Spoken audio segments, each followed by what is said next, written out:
Question को तैयार करना है। हम जैसी ही आपको प्लानिंग बताएंगे उस प्लानिंग के अनुसार आपको चलना है। आप 3 महीने के अंदर इंग्लिश में 100 में 100 नंबर पा सकते हैं। तो चलिए शुरू करते हैं आज का वीडियो। अगर आप चैनल पे नए हैं तो चैनल को कर लें सब्सक्राइब, क्योंकि हर सब्जेक्ट की तैयारी, हर सब्जेक्ट के इम्पोर्टेंट क्वेश्चन आपको इस चैनल पे कराए जा रहे हैं। तो देर ना करें, चाहते हैं परीक्षा की तैयारी करना तो हमारे चैनल को जरूर सब्सक्राइब कर लें। चलिए शुरू करते हैं आज का वीडियो। आज हम आपको इंग्लिश का लेसन 10 का जो इम्पोर्टेंट क्वेश्चन है उसे मैं कराऊंगा। एकदम नए सिलेबस पे आधारित आपका पैटर्न है। जो पाठ छूटे हैं उन पाठों को मैं नहीं करा रहा हूं। और हाँ, मैं आपको परीक्षा के 10 दिन पहले स्पेशल 20 क्वेश्चंस बताऊंगा जो परीक्षा में पक्का फंसना है। अभी आप तैयारी करना चालू कर दें और चैनल पे जुड़े रहें। जो भी क्वेश्चन बताए जा रहे हैं उनकी तैयारी करें, क्योंकि हमारा टारगेट है आपको 100 में 100 दिलाना। इसलिए मैं आपको चैप्टर वाइज इंपॉर्टेंट क्वेश्चन बता रहा हूं। जिन बच्चों को 50-60 नंबर चाहिए वो हमारे चैनल को सब्सक्राइब कर लें। हम उनको 1 महीने के अंदर आपको इंग्लिश में 60-70 नंबर दिला देंगे। 1 महीना मैंने बहुत बोल दिया है, 15 दिन के अंदर मैं आपको दिला दूंगा। लेकिन जो बच्चे 100 में 100 चाहते हैं, अभी उनकी बात हो रही है। जो बच्चे 100 में 100 लाना चाहते हैं, ये वीडियो उनके लिए है। और जो बच्चे 60 नंबर, 70 नंबर, 80 नंबर चाहते हैं वो हमें कमेंट करें। हम उनके लिए स्पेशल क्वेश्चन का वीडियो भी ज़रूर तैयार करेंगे। बस अगर आप चैनल पर नए हैं चैनल को सब्सक्राइब ज़रूर कर लें। तो चलिए, जितने बच्चे अच्छे नंबर पाना चाहते हैं इस वीडियो को पूरा देखिएगा। तो चलिए देखते हैं पहला क्वेश्चन। इसके पहले मैंने बाकी पार्ट्स के इंपॉर्टेंट क्वेश्चन डाल दिए हैं, प्लेलिस्ट पे जाके आप उन्हें भी देख सकते हैं। तो चलिए शुरू करते हैं। आज का पहला क्वेश्चन है हमारा 10 पार्ट का इंपॉर्टेंट क्वेश्चन है।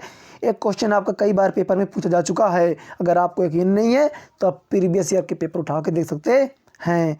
पहला है, how can one reach the temple. हम इसको हिंदी में समझेंगे, सरल भाषा में समझेंगे, फिर इसका आंसर करेंगे एकदम आसानी से।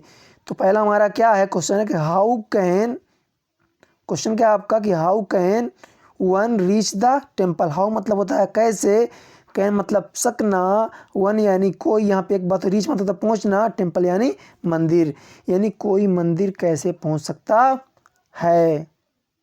यानी हमारा क्वेश्चन था कि हम मंदिर तक कैसे पहुँच सकते हैं। तो चलिए आंसर देखते हैं।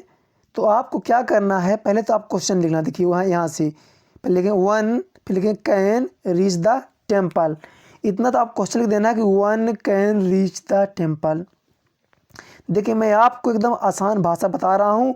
वीडियो थोड़ा लंबा हो सकता है, लेकिन मेरा प्रयास है जिसे इंग्लिश कुछ भी नहीं आती है उसके समझ में आना चाहिए।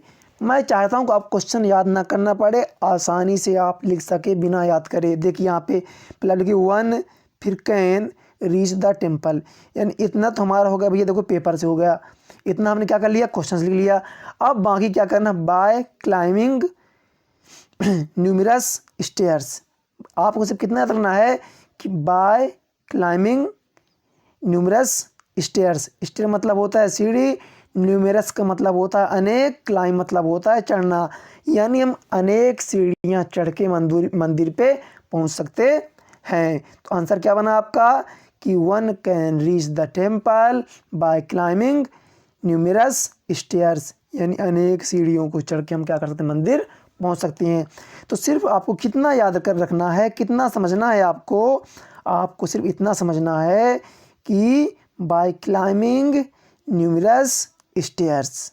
बाकी ये तो आपके यहाँ से one can reach the temple इतना क्वेश्चन हो गया। फिर बी बाय क्लाइंबिंग न्यूमरस स्टेयर्स। भैया यहाँ पे आप न्यूमरस का मतलब लिख लो अनेक, कैलोरीज का मतलब अनेक, मतलब बहुत ज़्यादा, बहुत सारे है ना, तो अनेक हो गया। इसका मतलब क्या होगा, अनेक हो गया। तो मैं आशा करता हूँ कि ये समझ में आ गया होगा आपको। एक बार मैं फिर रिपीट कर देता हूँ कि one can reach the temple by climbing numerous stairs. Stairs का मतलब होता है सीढ़ी, क्लाइंब का मतलब होता है चढ़ना, न्यूमरस मतलब होता है अनेक। इसका मतलब हो गया चढ़ना, स्टेयर मतलब सीढ़ी होता है, और क्लाइंब मतलब होता है चढ़ना। तो इस तरह से बनाएंगे आप, one can reach the temple by climbing numerous stairs. पहले का आंसर कंप्लीट। दूसरा देखते हैं, what did the poet see when he reach the temple. यानी व्हाट का मतलब होता है क्या, डिड क्या है, पास्ट सिंपल की सहायक क्रिया है, पोएट यानी कभी, सी मतलब देखा, विन यानी जब, ही मतलब वह है, रिच्ड मतलब पहुंचा, द टेम्पल यानी मंदिर, यानी जब वह मंदिर पहुंचा तो उसने क्या देखा। आपको बताना है कि जब जो पोएट था, कवि था, मंदिर पहुंचा तो उसने क्या देखा। तो आंसर देखते हैं बेटा। अब इसमें भी आप देखिए, बहुत सिंपल इसका आंसर है, एकदम बहुत सिंपल। देखिए यहाँ से आपको लिखना है, कहाँ से लिखना है कि वेन, पहले आप इतना लिखेंगे है ना, फिर the poet reach the temple. ठीक है, आपको क्या करना है, ये ऐसे भी सकते हैं when he reach the temple. अगर आपको इतना भी नहीं याद रहता है तो आप यहाँ से when he reach the temple, तो इतना आपने लिख देना है कि when he reach the temple and the when the poet reach the temple. He मतलब कौन है, यहाँ पोएट है ना, ही का मतलब, तो आप इसे लिख लेंगे when the poet reach the temple. यानी देख वेन यहाँ ही है, द पोएट भी यही है, रीच द टेम्पल भी यही है। इतना हमने क्वेश्चन से कर लिया। अब आगे क्या देखते हैं, तो देखिए ही सा द अ मोबाइल गॉडेस, उसने क्या, ही सा द अ मोबाइल गॉडेस, यानी उसने किसको देखा। यानी आपको सिर्फ कितना रखना है कि ही सा द मोबाइल गॉडेस, यानी उसने किसको देखा, अचल गॉडेस यानी देवी। अब मोबाइल मतलब होता है अचल या स्थिर, क्या होता है, स्थिर। ठीक है, तो आपको इसका आंसर समझ में आ गया होगा, आशा करता हूँ।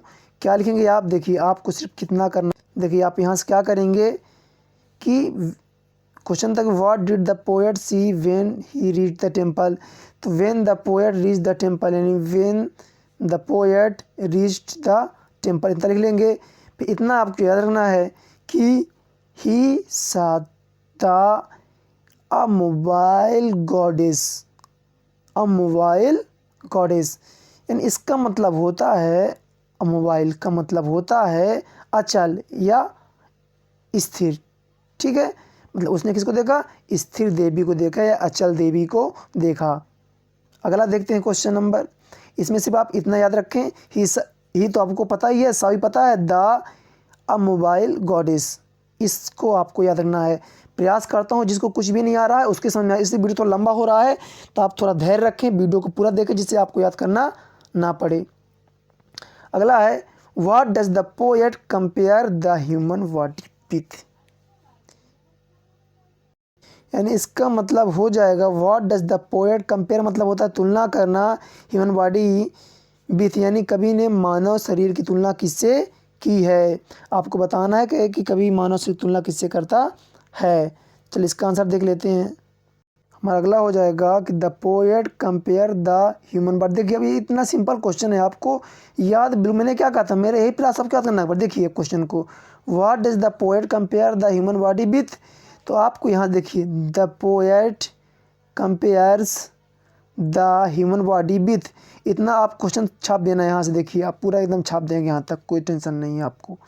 भैया आप क्या करोगे, यहाँ से द पोएट कंपेयर्स, अब देखिए निगेटिव तो यस नहीं आया था, अफर्मेटिव तो यस आ गया। देखिए द पोएट, तो द पोएट, कंपेयर तो कंपेयर, यहाँ कंपेयर्स आ गया है, द ह्यूमन बॉडी विथ, इतना आपने लिख दिया। फिर आपसे कितना रखना है, इतना याद रखना है, द यूनिवर्सल सोल, यानी उन्होंने किससे तुलना करी है, सार्वभौमिक आत्मा से की है, तो universal soul, the universal soul, इतना आपको याद रखना। कितना याद रखना आपको, द यूनिवर्सल सोल। ये आप क्वेश्चन हुआ और ये आपको हो गया आंसर। चलिए अगले में चलते हैं। इसमें सिर्फ आपको इतना याद रखना है कि द यूनिवर्सल सोल, बस बाकी पूरा क्वेश्चन आपको लिखना है। आगे बढ़ते हैं प्रश्न क्रमांक 4 की ओर। How does the secret spirit operate in human body, यानी इसका मतलब हो जाएगा, सीक्रेट मतलब होता है गुप्त, है ना, स्पिरिट यानी आत्मा, ऑपरेट यानी कार्य करती ह्यूमन बॉडी, यानी जो गुप्त आत्मा है वो मानव शरीर में किस तरह से कार्य करती है, तो आपको बताना है। तो इसका आंसर बन जाएगा द सीक्रेट, देखिए यहाँ पे आपका कि the secret spirit writes a pages और a summary of the infinite in the human body. तो क्या बनेगा इसका आंसर, एक बार मैं समझाता हूँ, मैं प्रयास करता हूँ कि the secret spirit writes a pages, यानी जो गुप्त आत्मा होती है। राइट्स मतलब होता है, राइट मतलब लिखना, पेज मतलब पन्ने यानी पृष्ठ, और समरी मतलब सारांश of the infinite in the human body, यानी कि जो हमारा मानव शरीर का अनंत है उसके बारे में कुछ पृष्ठ लिखती है या फिर सारांश लिखती है। कि द सीक्रेट स्पिरिट्स राइट्स, जो हमारी स्पिरिट, सीक्रेट मतलब होता है गुप्त आत्मा। देखिए जो आपके यहाँ पे वर्ड यूज हुआ है सीक्रेट स्पिरिट, इसका मतलब होता है गुप्त आत्मा। राइट्स मतलब लिखती है, पेजेस मतलब पन्ने, और समरी मतलब सारांश ऑफ द इनफाइनाइट यानी अनंत, इन ह्यूमन बॉडी यानी मानव शरीर। तो the secret spirits writes pages और summary of the infinite in the human body, यानी जो हमारा गुप्त आत्मा है वो मानव शरीर के अनंत के बारे में कुछ पन्ने या सारांश लिखती है। इस तरह से मैंने आपको 10 पार्ट के इंपॉर्टेंट क्वेश्चन करा दिए हैं। अगर आप चाहते हैं अगले पार्ट के भी क्वेश्चन तो आप हमें कमेंट करें, और मैं आपको पूरी परीक्षा की इंग्लिश की संपूर्ण तैयारी कराऊंगा, चाहे आपके पैसेज हो, पोस्टर हो, ग्रामर हो, एप्लीकेशन हो, ऐसे हो, सब कुछ मैं बताऊंगा। मेरा टारगेट है इस बार आपको इंग्लिश में 100 में 100 दिलाना, वो मैं दिला के रहूँगा। अगर आप चैनल पर नए हैं तो चैनल को ज्वाइन करें, सब्सक्राइब करें, वीडियो पसंद आए तो दोस्तों में ज़रूर शेयर करें। मिलते हैं अगले वीडियो पर, तब तक के लिए धन्यवाद।